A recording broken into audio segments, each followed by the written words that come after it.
The Lakers and Nets faced tremendous expectations entering into the 2021 to 2022 season. The Purple and Gold added Russell Westbrook to one of the NBA's best duos, LeBron James and Anthony Davis, while the Brooklyn Nets had three potential Hall of Famers in Kevin Durant, James Harden, and Kyrie Irving. Slow starts are typical and reasonable, but it's safe to conclude that things have stalled on both coasts more than halfway through the year. While other early season underachievers have begun to make postseason runs, the Lakers and Nets have taken the other approach. So, let's look at how the Lakers and the Nets have become the NBA's two most disappointing teams. First up, let's look at the Lakers. Russell Westbrook has been dragged through the media like a ship anchor being dragged over the ocean floor by a cyclone. And things are only getting worse for him after his last two games, which included an overtime benching during the Lakers' overtime triumph over the Knicks and a 3-11 effort against the Bucks. There's no getting around it. Westbrook is one of the league's worst high-volume shooters, with a 33% and a 43.7% overall. Westbrook's shooting issues are genuine, and they've harmed the Lakers all season while driving irritated fans in Hollywood to seek psychological help after seeing Brody fail at the rim so many times per game. The Purple and Gold ranked 23rd in the league in offensive ranking, but the three-man combo of a healthy LeBron James, Anthony Davis, and Malik Monk is one of the NBA's finest scoring trios. LeBron is the league's leading scorer, averaging 29.1 points per game on crisp, unguardable fadeaway shots and bullying the antique store rumbles to the rim. Davis has been playing boulder-on-your-shoulder basketball since returning from a damaged MCL in his left knee, averaging 28 points per game, 12.5 rebounds per game, and 2.8 blocks per game. He has that sparkle in his eye that makes the rest of the league nervous. Frank Vogel has increased Monk's weekly minutes to 30.4 over the past 15 games, and he's reacted by playing like a younger, more athletic CJ McCollum during that time. He's averaged 16.1 points on 45.7% shooting from distance while displaying outstanding cutting abilities around the rim and burst through the lane. Nobody can argue that the Lakers' bottom-ranked offense has not been a significant letdown. In terms of scoring production, the Lakers are only one slot ahead of the brick-static New York Knicks. However, it's the Purple and Gold's once famous defense that has buried their season. Los Angeles is 1-6 versus the top three teams in the Western Conference: the Suns, the Warriors, and the Grizzlies. All three organizations have strong backcourt pairings.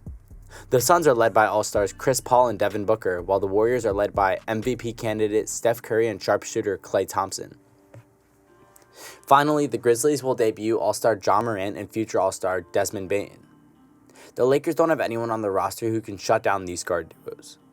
Head coach Frank Vogel has recently switched between three starting backcourt players in Russell Westbrook, Avery Bradley, and Malik Monk, in an attempt to develop a two-way combination. Westbrook is one of the league's worst perimeter defenders, and Frank Vogel has done everything he can to conceal his shortcomings. He conceals him on the opposition's team, the poorest perimeter offensive player, and sends aid when he's shifted onto an exceptional scorer. Despite this, Westbrook is allowing his assignments to shoot 3.5% higher than their typical average in 35 minutes per game, where he's frequently confused on assistance coverage and battles to contain his man. Avery Bradley makes an effort, but Frank Vogel consistently assigns him to guard the league's Ja Morant, Steph Curry, and Chris Paul, a position he's not ready to do. Avery Bradley is allowing his cover to shoot 8.2% higher than his typical rate, one of the league's worst statistics. Bradley, at 6'3", 180 pounds, lacks the bulk to bother shooters on the perimeter, and he gets lost navigating around screens. Malik Monk is one of the league's worst defenders for the Charlotte Hornets last season. He's working hard for the Lakers this year, and he's developed into a competent player on the less entertaining end. Still, he's not a lockdown ball hawk with the abilities to keep the NBA's best point guards at bay. The Lakers' latest loss to the Bucks exemplifies their struggle to get stops against a Milwaukee guard rotation of role players. The Purple and Gold led up a total of 43 points to Drew Holiday, Allen, Connaughton, and Dante DiVincenzo at the Los Angeles Lakers, and they were thrashed 131-116. Lakers fans will claim Anthony Davis and LeBron James have missed substantial time this season due to injuries. That's correct. LBJ and AD have missed about a third of the season, despite the fact that both men play terrific defense. When Anthony Davis has been available, he has played the league's most rangy defense. He is 7th in the NBA in blocked shots per game, providing great rim protection for the purple and gold. And he ranks top in the league in contested three-point shots. On the less enjoyable end, no defender in the league covers more territory than AD. LeBron James's MVP candidacy is built as much on his defensive prowess as it is on his offensive performance. He has the 6th best defensive field goal percentage in the league at 39.4%. In 2022, LBJ is demonstrating that he is more than capable of restraining opposition centers down to small forwards, a feat accomplished by only a few of the league's most versatile defenders. The presence of AD and LBJ on defense hides a lot of mistakes, but it doesn't alleviate LA's problem of suffocating opposing guards. If the purple and gold don't have guys like Alex Caruso and Three's defensive and Caldwell Pope and James and Davis's two-way play, they're not nearly as potent in the Western Conference as they were when they used to be. Both athletes have the size, speed, and general defensive ability to keep opposing guards at bay. With their continual injury problems, though, the Lakers haven't had a lot of time to gel, but if we're being honest, they've had the pieces to beat the guard-heavy elite squads out west. To progress from a big letdown to a legitimate playoff club, the Lakers must improve their whole backcourt defense. Next up, let's look at the Brooklyn Nets. After being thrashed by the resurgent Boston Celtics on Wednesday night, the Brooklyn Nets now have the NBA's longest active losing streak. They've lost 9 games in a row and 10 games in a row since Kevin Durant went down with a knee injury a few weeks ago. The Nets have fallen from first position in the Eastern Conference at the end of December to 8th place, clinging to a play-in slot, giving Brooklyn the distinction of experiencing one of the NBA's greatest month and change drops in history. Some of this was to be expected. The Brooklyn Nets, like the Lakers, are the Swiss cheese of the NBA. With a slew of injuries all over the place, KD is a once-in-a-generation star who would be missed by any team. A three-pointer Joe Harris has been out with an ankle injury since the beginning of the season. LaMarcus Aldridge has also lost time due to an ankle injury. And you've probably heard about Kyrie Irving's refusal to get immunized. Nonetheless, the Nets have had a potential Hall of Famer in James Harden for virtually the entire season, along with Patty Mills, the league's greatest backup point guard, and the combination of DeAndre Bembry and Bruce Brown, two youthful and athletic forwards.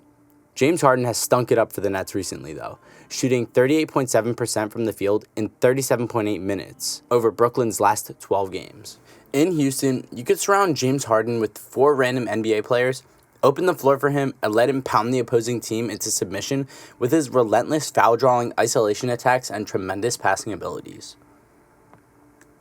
This season, Harden is an all-star averaging close to a triple-double, but standard stats. Like Russell Westbrook's, don't tell the whole story.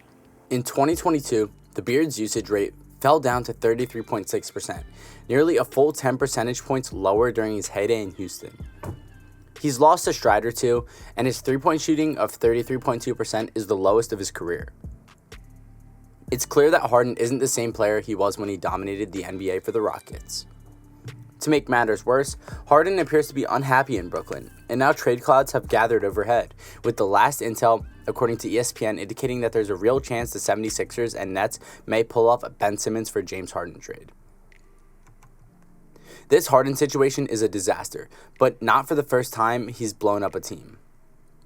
It seems like an eternity ago, but the Beard was a member of the Rockets, a perennial playoff contender, until he came up to work out of shape and caused Houston management to trade him.